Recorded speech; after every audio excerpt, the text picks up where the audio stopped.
I was actually up very late because I had to read some chapters again because I think it's really great stuff. This is. Thank you. And it made me think because I also have a lot of couples in sessions as a therapist.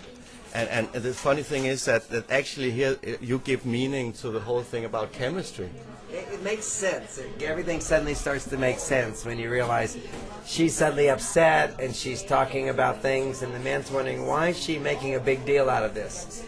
And then when you understand the brain scans under moderate stress, that means a little stress, she's going to have 8 times more blood flow to the emotional part of the brain. So then you go, okay, well this is normal for women. And they're not saying it's a big deal. They're just having a stronger emotional reaction. And that's very important because men will typically have a strong emotional reaction if there's big danger, a big problem, or something really upsetting us. That's appropriate. But for women, when it's little things, it's very appropriate for their brain to have a stronger emotional reaction and then to want to talk about it. And talking about emotions helps stimulate in the brain the neurotransmitter serotonin, which calms her down. And women's brains don't make serotonin as easy as men, and we as men store 50% more serotonin. So by the end of the day, women are like, give me serotonin, and men are like, I'm fine.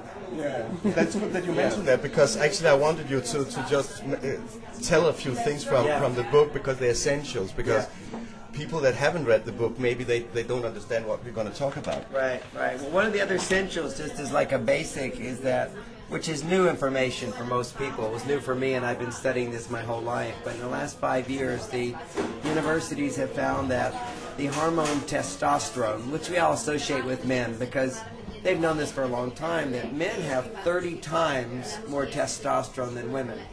Everybody always thought, well, that's just men have a bigger sex drive or whatever. But it's way more than that. It's testosterone lowers the stress levels in a man's body. So the cortisol, the stress hormone, goes down when testosterone goes up. For a woman, if her testosterone goes up, it doesn't affect her cortisol. So the things that lower stress for us, maybe watching a game, soccer game, it will lower the stress for us. But for women, it might be a nice experience, but it doesn't lower her stress levels. And what lowers stress levels for women is the hormone oxytocin. And oxytocin is through affection, through romance, through talking, through sharing.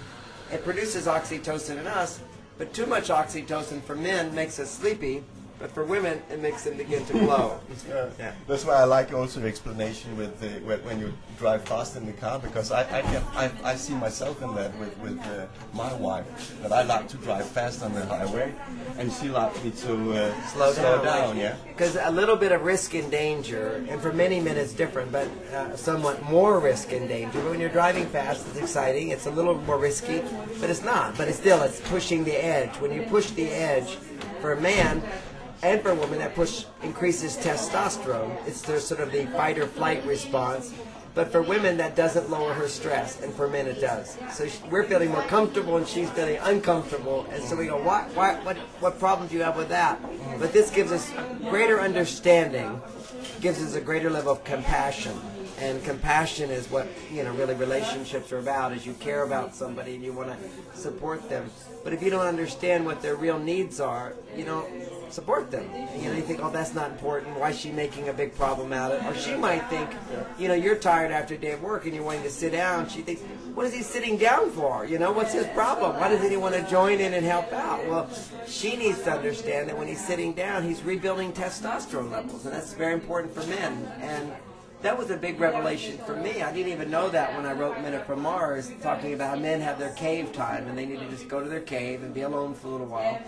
Then I found out later that when a man is sitting there watching TV, for example, he's rebuilding testosterone levels. And testosterone is the hormone that lowers stress for men.